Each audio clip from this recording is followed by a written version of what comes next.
Hello, and welcome back to another session. Please like, share, subscribe, and comment on each of the videos. Today we're going to be talking about the integumentary disorders, the skin. As you all know, the skin has three layers. It has the epidermis, the dermis, and also the subcutaneous. Okay, so we're going to talk about some disorders of the skin, such as pressure injury, that could impact negatively on our patients. Okay, you are to know the different stages of pressure injury. Okay, stages from 1 through 4, and when it's unstageable. So what is pressure injury? Pressure injury, injury to the skin and the underlying tissues due to prolonged pressure. It is so important for us to reposition our patient every hour or two to prevent patient getting pressure ulcers, which could start from a small ulcer to a huge decipitous ulcer that impacts so negatively on our patients. So let's start with the different stages of pressure ulcer. You have stage 1, it's non-blanchable, but the skin is still intact. Stage 2, partial thickness injury, extend up to the epidermis or the dermis. And stage 3, full thickness injury that extends past the dermis, okay? And stage 4, full thickness injury extend past the dermis and the subcutaneous to the bones. Okay, so let me repeat. Stage 3 is full thickness that extend past the dermis. Stage 4, full thickness injury extend past the subcutaneous. And when it's unstageable, unable to see the thickness, the layer due to the excess exudate.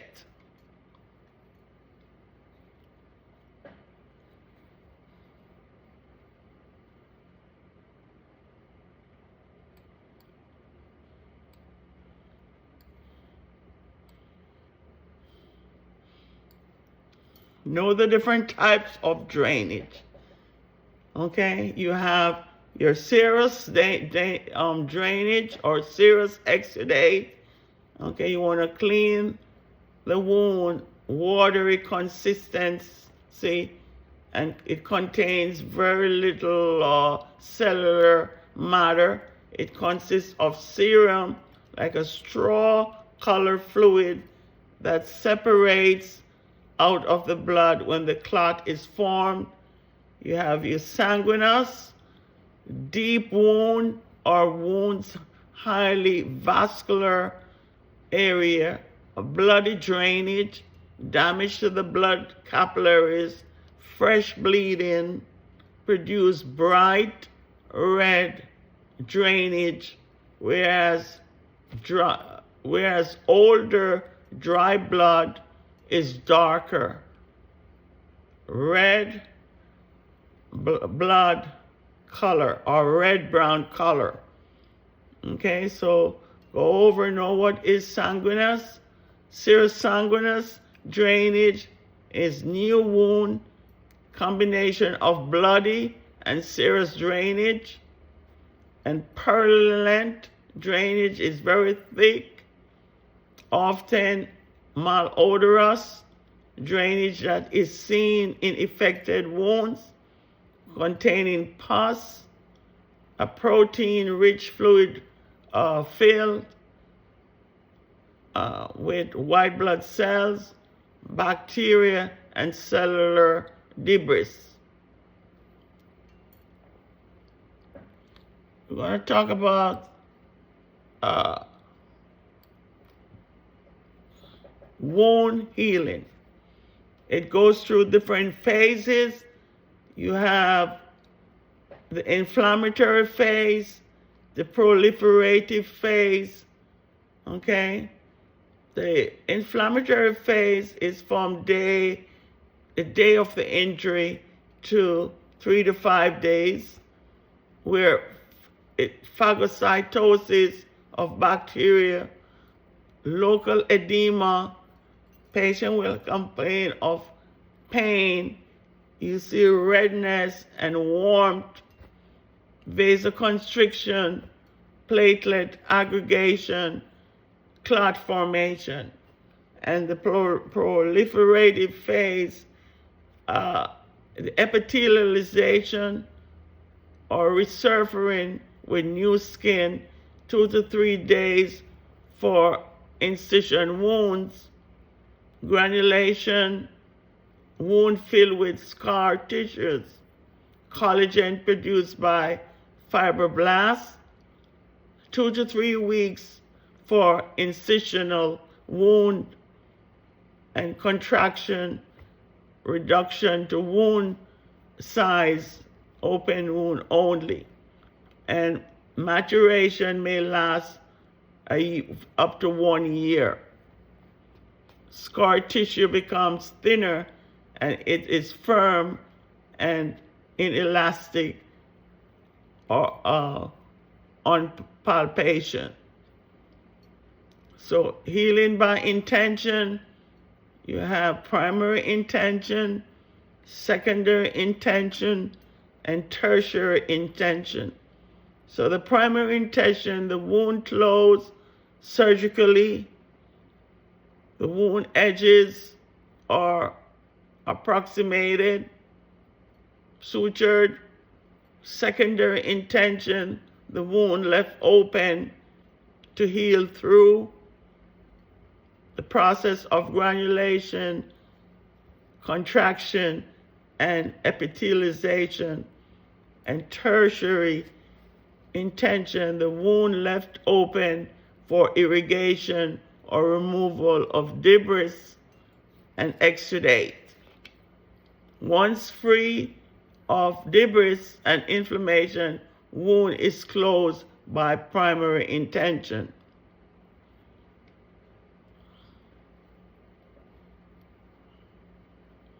We're going to talk about burns.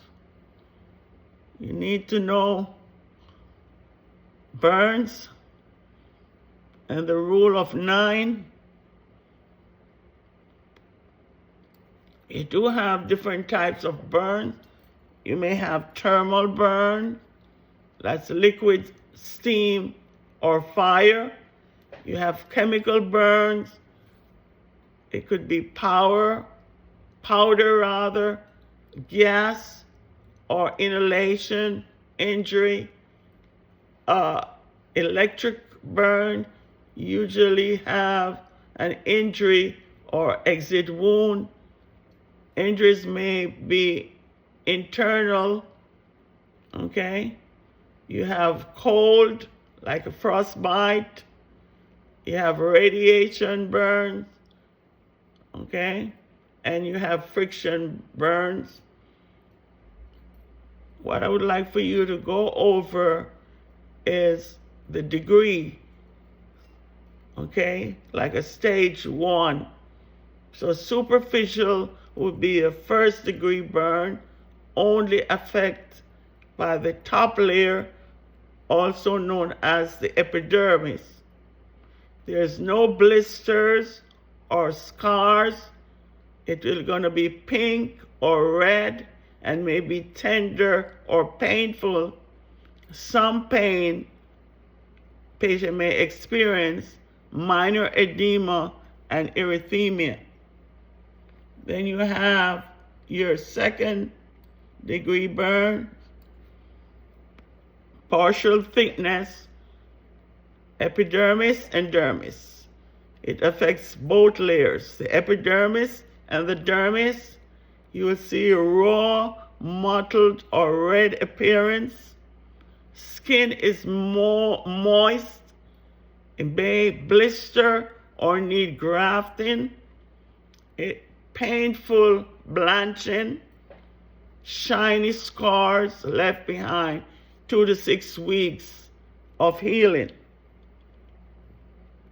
Then you have your third degree burns, also known as full thickness, through all the dermal layers, the subcutaneous tissue, the muscle, the bones, and other organs. The nerve will burn away, so little to no pain when it's third degree, may need grafting and eschar removed.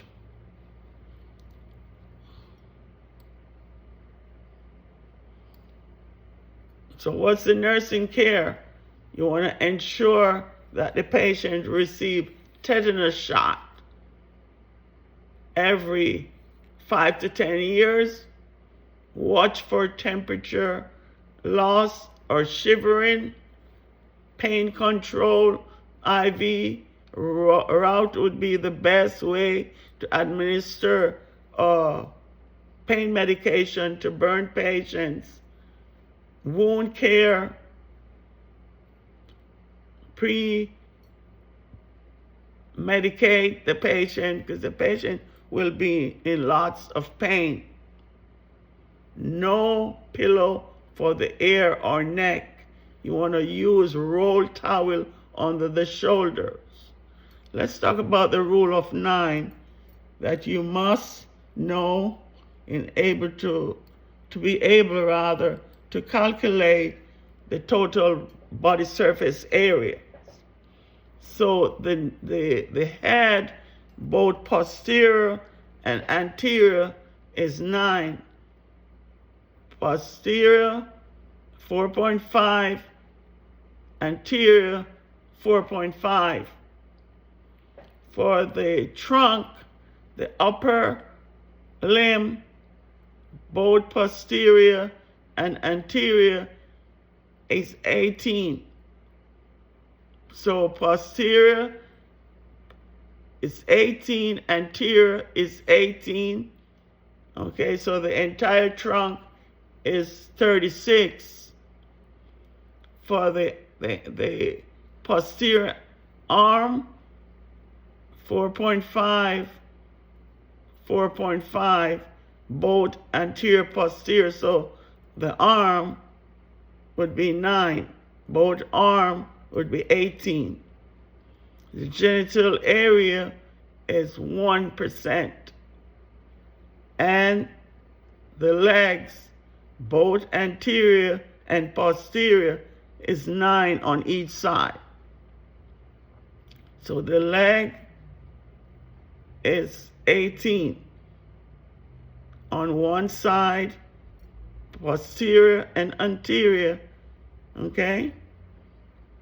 So the lower limb is 18% each, right and left. The upper trunk, the posterior is 18 and the anterior is 18, so the trunk is 36.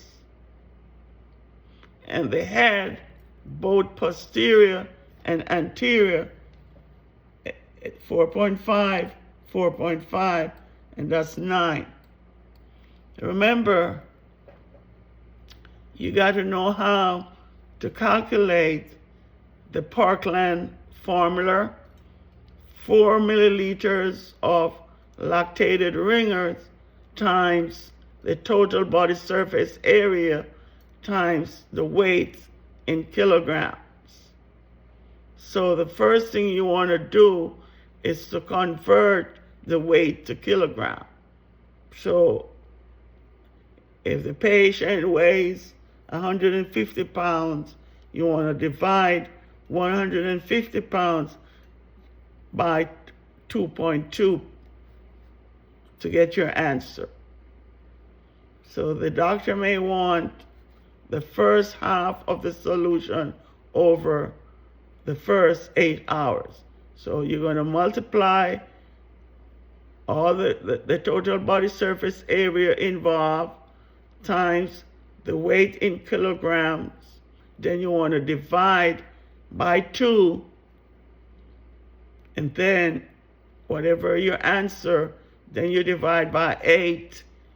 The doctor wants to know about the second half of the solution over 16 hours, so then you also will divide by 16 to get your answer. Practice, you become perfect. So that's the rule of 9. You need to know your rule of 9.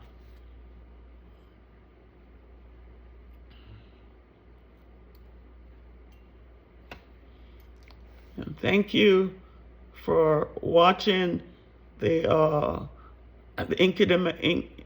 integumentary system. Please like, share, subscribe, and comment to the videos.